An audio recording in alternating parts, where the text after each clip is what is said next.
Hello everyone, how are you all? I hope you are doing great. And first of all, welcome to my another video. And if you're new here, welcome to my video. नमस्ते, कैसे हैं आप सब लोग? आशा करती हूँ आप लोग स्वस्थ होंगे और अपना ध्यान रख रहे होंगे और डेली कुछ सीख रहे होंगे, प्रैक्टिस कर रहे होंगे मेरे साथ।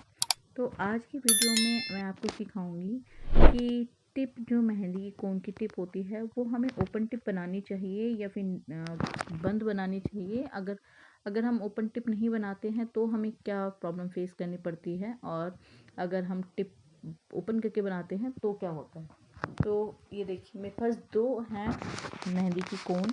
एक की मैंने इसकी टिप बाद में ओपन की है और इसकी टिप मैंने बाद में ओपन की है, और इसकी टिप मैंने ऑलरेडी ओपन टिप बनाई है। इसको जब मैंने कीप बनाई थी तो दोनों में क्या फ़र्क है वो मैं आपको दिखाऊंगी और बिल्कुल आपको क्लियर पता चल जाएगा कि क्या डिफरेंस आता है। ये देखिए आप, ये मैंने बाद में ओपन टिप करी है, और इसमें से जब मैं मेहंदी निकालूंगी तो ये देखिए आप, यू कैन सी हेयर, जो मेहंदी है वो टिप की जो साइड साइड है उसमें चिपक कर राउंड राउंड होती है और वो निकलती नहीं है प्रॉपरली।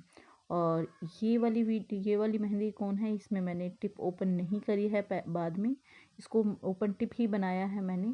और ये देखिए ये बिल्कुल भी चिपकती नहीं है साइड साइड में और बहुत स्मूथ अच्छे से निकलती है। ब्लर आ रही है लेकिन आप बहुत ध्यान से देखेंगे तो जो मैं बताना चाह रही हूँ आप अच्छे से समझेंगे। तो इसीलिए हमें क्या प्रॉब्लम फेस करनी पड़ती है जब हम डिज़ाइन ड्रॉ करते हैं।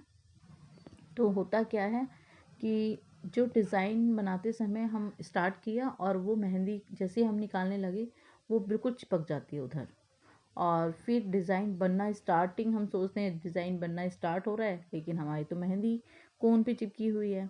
तो वो प्रॉब्लम फेस होती है और मेहंदी का डिज़ाइन मैसी बनता है। और जब हम ओपन टिप बनाते हैं तो ये प्रॉब्लम फेस नहीं करनी पड़ती है और आपका सारा कंसंट्रेशन आपका वर्क पे होता है।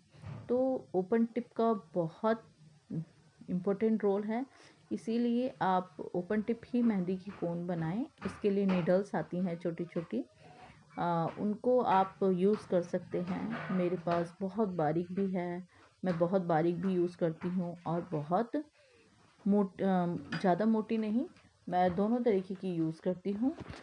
तो आप भी जनरल बुक स्टोर से आप वो पिन मिल जाती हैं इजीली, या फिर आप स्टिचिंग जहाँ होती है वहाँ पे भी मिल जाती है, आप वहाँ से बाय कर सकते हैं। तो आप ये देख सकते हैं आप, मैं ये ओपन टिप से ही मेहंदी की कोन से डिज़ाइन बना रही हूँ, लाइन बना रही हूँ। और आप देख सकते हैं कितने स्मूथली और बिल्कुल फिनिशिंग के साथ मेहंदी की कोन में से मेहंदी निकल रही है। तो आई होप आपको समझ में आ गया होगा जो मैं समझाना चाह रही हूँ कि हमें टिप ओपन क्यों बनानी चाहिए। और अगर बाई चांस गलती से बन जाती है तो आप उसको कट कर सकते हैं, बट आपको ओपन टिप ही बनानी चाहिए। आप ये देखिए मैं दूसरी चीज़ सिखाना चाह रही हूँ, जैसे कि हम मेहंदी की कोन्स बहुत सारी यूज़ करते हैं और उसमें थोड़ी थोड़ी रह जाती है। तो हमें क्या करना चाहिए, जब हम प्रैक्टिस कर रहे होते हैं तो हमारे लिए थोड़ी थोड़ी मेहंदी की पेस्ट भी बहुत इम्पोर्टेंट होता है। और जब हम उसे लगाते हैं थोड़ा थोड़ा वो वर्क नहीं करता प्रॉपरली और जल्दी जल्दी ख़त्म होता है। तो हमें क्या करना है, जो भी हमारी ख़त्म हो गई है मेहंदी की कोन्स उसमें से निकाल लेते हैं और हम एक मेहंदी की कोन बना लेते हैं, जिससे कि वो हमें जब हम उसको यूज़ करें तो वो हमारी परफेक्टली चले। तो ये देखिए मेरी एक मेहंदी की कोन तैयार हो गई है इससे, और मैं अच्छे से इससे वर्क भी कर पाऊँगी। तो if you like my video, like, subscribe and share to my channel and press the bell icon. Bye bye till the next video. Thanks for watching.